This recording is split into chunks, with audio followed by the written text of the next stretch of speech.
has a question. Is entrepreneurship an endurance sport? I think the answer is yes, but we'll find out more from Manjula Sridhar. Please welcome Manjula. Be Nagi ready.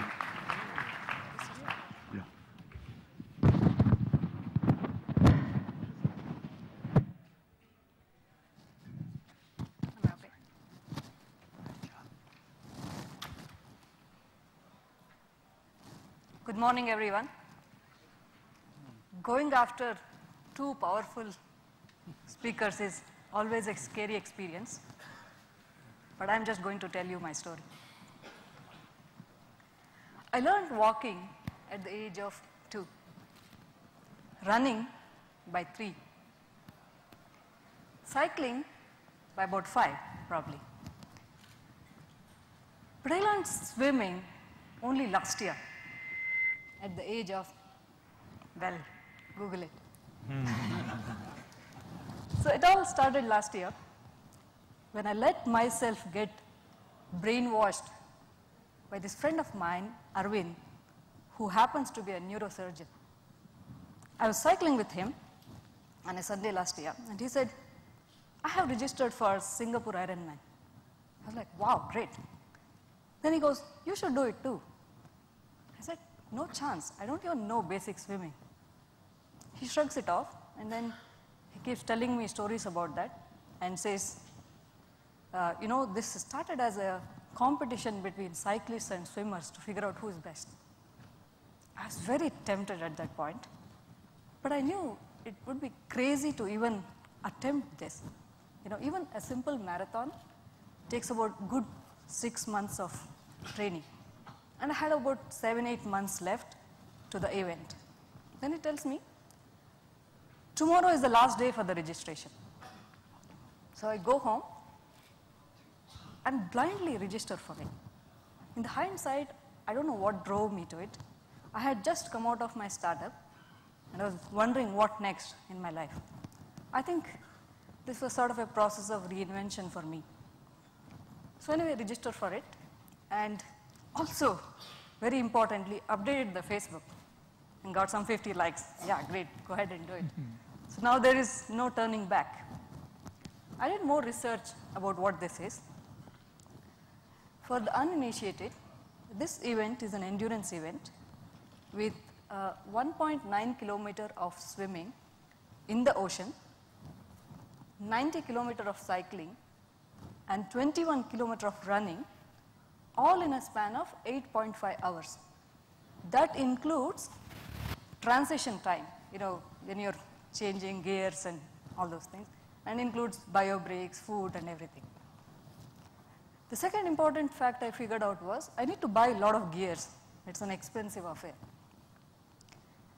And swimming in the ocean is 3 times more difficult than swimming in the pool. Finally, most importantly for me was, there's only one Indian woman has been known to have completed a couple of Ironman events, Anu Vaidyanathan. Interestingly, she's an entrepreneur as well. So next day, I went to a pool, tried swimming. I couldn't even manage 2 strokes. Very worried. I consulted all sorts of sources, spoke to various people. There's a website which gives you training plan if you tell me how much time you have. Of course, that assumes that you know swimming anyway. So, so I got the business plan ready, you know, the whole 9 yards. I signed up for a fancy club, and every evening I used to go and swim religiously. After a month, I managed to swim a lap without stopping. That's 25 meters. So later we also figured out that there are few other people from Bangalore who had registered for it. From India, all in all, about 10 people had signed up. So we all formed an online group called Bangalore Triathletes and started practicing. You know, they also filled me in on a lot more facts like, you know, Singapore Ocean has jellyfish, they sting you as you swim, and don't worry, the pain is mild. So, but this was a good experience. We started practicing mini triathlons on the weekends. About 3 months into this whole thing, we discovered that there is a British guy living in Chennai who has done few Ironman. So we called him and said, can you mentor us? So we arranged for a mentoring camp. We went there. He, of course, gave a lot of experiences from his own life when he attempted that, and also analyzed all our techniques and said to me that both your running and swimming are bad. I said, okay. Most importantly, I had my first open water swimming experience. I went into this Indian Ocean. Within 20 meters, promptly drowned. Thankfully, the coach was next to me. He pulled me out. I told myself, yeah, I just learned swimming, so I'll get better at it. I'll be able to swim a little bit later. So came back, started practicing quite feverishly now. But also, the work schedules, I had a full-time travel-oriented work, home commitments and everything, right? None of the milestones I had put it in the business plan were met. And also, I had to constantly battle this question. Why the hell am I doing this to myself? Like getting up at 4 a.m. and going for cycling is not a joke. And the only ROI that I can think of was a silly pride, right? But I kept cajoling my mind, say, you got to do it, and kept focused on it. So at the end of about 5 months, I checked myself again. I was doing about 60 laps for 75 minutes as opposed to 75 laps per 75 minutes, which is the bare minimum. And the fear of open water was still there, right? So I decided to tackle it once more. Went to Marina Beach in Chennai and hired a boat, and I went in like 2 kilometers into the ocean. There's this friend of friend who had done an Ironman, American guy. He agreed to help me on that. He came and we went to a little bit calmer portion of the ocean, anchored the boat. The ocean looked calm and he said, jump. I jumped in. Severe panic hit me. I couldn't even breathe. I was throwing my legs and arms around and started yelling. So they threw a rope, pulled me out. So I came back quite dejected. It's a stretch. I started thinking this whole thing was a mistake. Let me at least get a refund, cancel the registration. I said, okay, I have another month left. So let me take the decision at that point. So I just kept practicing. 1 week before the event, I took stock of the situation. I was barely making the cutoff, that is 75 laps for 75 minutes. Cycling and running were okay. I said, whatever happens, let it happen, right? I'll treat this whole thing as an expensive vacation. Let me go and get the experience of it. So I packed away all my rationality, booked tickets to Singapore, and landed and went to the official hotel, which is a very fancy hotel. Met this, just standing there on the bank. So I was just looking at the ocean morosely, and this American lady, I think that she sensed my fear. And she came up to me like an angel. And she said, for the first time, this fear is normal. I'll swim with you for about 20 meters. And if anything happens, I'll pull you out. So I went in. 20 meters, I was able to swim without any problem. So I practiced a little bit more, and at the end of that session, I actually managed to swim about 1 kilometer independently. But I took about an hour more than allotted time. I said, okay, this is fine. My job is to just finish the course. I'm not here to officially qualify for anything, right? But later in the evening, the organizers told us there's a 5-hour cutoff along the route. If people hadn't reached at that point by that time, they would pull them off the race. Cursing my fate, I said, so be it. I'll keep doing it until someone pulls me out or I finish, whichever comes first. So the D-Day dawned. Murphy's Law was at its full splendor, right? Japanese tsunami had happened just a day before. And all these images were getting beamed to my head, right? Every TV, and Singapore, it was much more than in India, I think.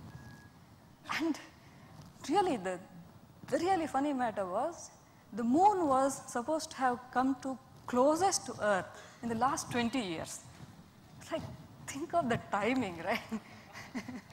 And full moon day was about 2 days before this actual event. So the waves were all erratic and crazy. Cursing my fate, I woke up at 4 a.m. because I couldn't sleep. All these images were going in my head. Had my breakfast and walked to the start line. The race started at 8 a.m. with a loud bang. I jumped in. Within few minutes, saw 1,000 swimmers swimming along with me. I'd never practiced swimming with others.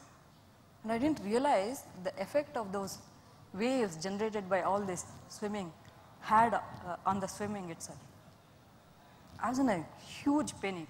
I got kicked in the head by a couple of people. And of course, the jellyfishes were doing their bit too. But I told myself, just stay calm, just stay afloat. Yeah, nothing is going to happen. Few minutes later, everyone overtook me. That actually made my life very simple. I focused on swimming.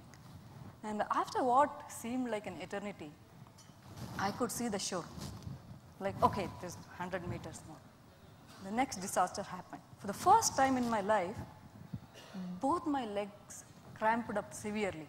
I think it's because of all this stress I put on myself while swimming horizontally and, avoiding the kicks and all that. So I was completely immobile in the legs. And I was struggling to stay afloat. So this rescue boat came and said, do you want to be pulled out? I waved them off. And just with my hands, I managed to somehow come out of the ocean. I came out limping, badly bruised with all the jellyfish strings. And I'm thinking, the worst is behind me, but somehow I need to make that 5-hour cutoff.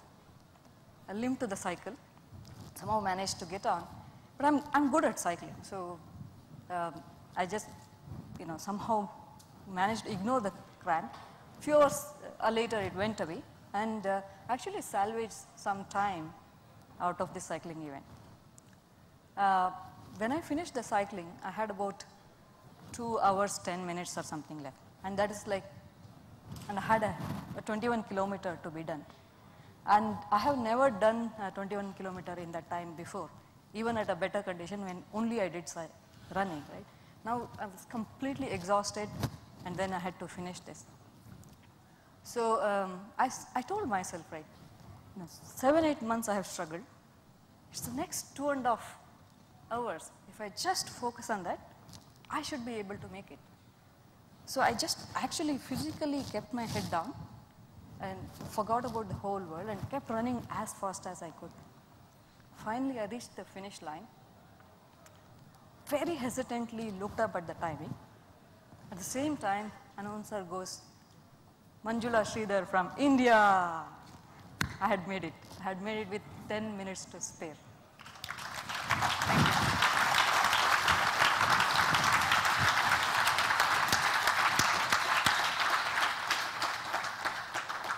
So does this feel like a software company? It does, right? It does. There's so many analogies to this. You go into the market not knowing anything. You don't have the skills. You have deadlines. You have competitors. And yet you make it through. So what an inspiration. And I just got to invite you also to come to San Francisco because my daughter, who is an open water swimmer, would like to take you from Alcatraz to San Francisco. She did that. She really did that 2 years ago when she was 12 years old. Wow. And maybe she can keep you company next time. So thank you. Lunch. Yeah.